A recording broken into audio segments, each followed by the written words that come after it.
car that I've just bought, which is called the McLaren F1.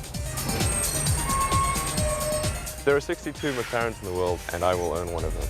It's $1 million for a car. It's decadent. Back in '95, there weren't very many people on the internet, and certainly nobody was making any money at all. Most people thought the internet was going to be a fad. Wow, I can't believe it's actually here. It's pretty wild, man. This is definitely very cool. I like it a lot. Congratulations. Just 3 years ago, I was showering at the Y and sleeping on the office floor. And now, obviously I've got a $1 million car and quite a few creature comforts. It's just a moment in my life. All clear. My values may have changed, but I'm not consciously aware of my values having changed. My fear is that we become spoiled brats. That we lose a sense of appreciation and perspective.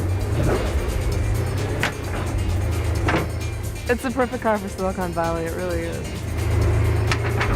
There it is, gentlemen, the fastest car in the world. So I'm sure people have been reading about the auto loan bailout and all that sort of stuff. So it's kind of a travesty at what's going on, although I don't think it's going to last too long into the Obama administration. There was a $25 billion loan program that Congress approved to fund the development of energy-efficient vehicles, essentially to wean ourselves off oil. And ironically, the big three then came to Washington and said, no, give us that money for our day-to-day operations building gas guzzlers, which is obviously a sort of a version of the intent. Unfortunately, with the job situation being the way it is, Congress has acceded to that demand and is, my understanding, currently giving 15 of the 25 billion to the big three to fund their day-to-day operations, which I believe gets them to about February. I'm not kidding. It's not even an exaggeration.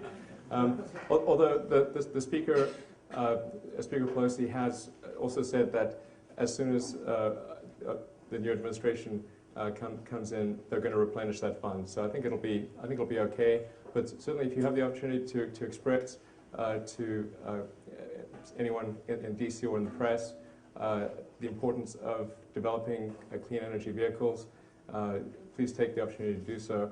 And in the case of Tesla, Tesla actually is not applying for any bailout funds, although some of the press have mistaken that. What Tesla has done is applied for funding to develop lower-cost mass-market vehicles, and it's essentially the exact intent of the legislation. And so hopefully there's still some money left over to actually do that after the big three have taken what they will take.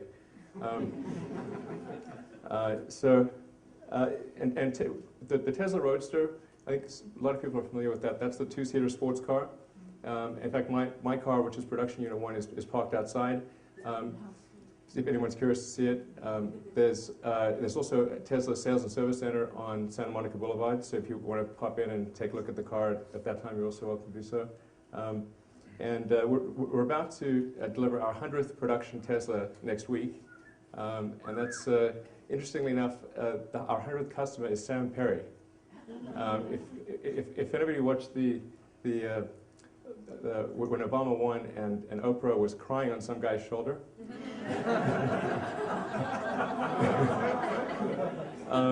that same guy is our 100th customer. So it's a bit like Zelig. I mean, he's sort of everywhere. So anyway, he's a really great guy and lives in the Bay Area. He's going to take delivery of his car on Tuesday. So I'm going to hand him the keys personally and thank him for being a customer. So, there's an important point about Tesla, which is whenever somebody buys the Tesla Roadster, even though it's a $100,000, $109,000 sports car and it's kind of a fancy sports car, every penny that Tesla makes goes into development of lower-cost mass-market vehicles. So the company doesn't issue any dividends, nor will it ever. My salary is minimum wage. So I'm a volunteer, basically. It's just an important point because sometimes people think, well, gee, what's the point of making these expensive cars which are sort of toys for rich people, how's that really helping the environment? The important point to bear in mind is that when you have new technology, it takes time to optimize that technology. If you think back to the early days of cell phones or laptops or pretty much anything new, it's expensive in the early days. Because the first job with a new technology is you've got to make it work. And then you make it in small volume, you sell those cars. But if you, the critical point is that you can't get to the low-cost cars unless you start with the expensive cars. And that's a point that's sometimes lost. Anyway, that's enough on Tesla.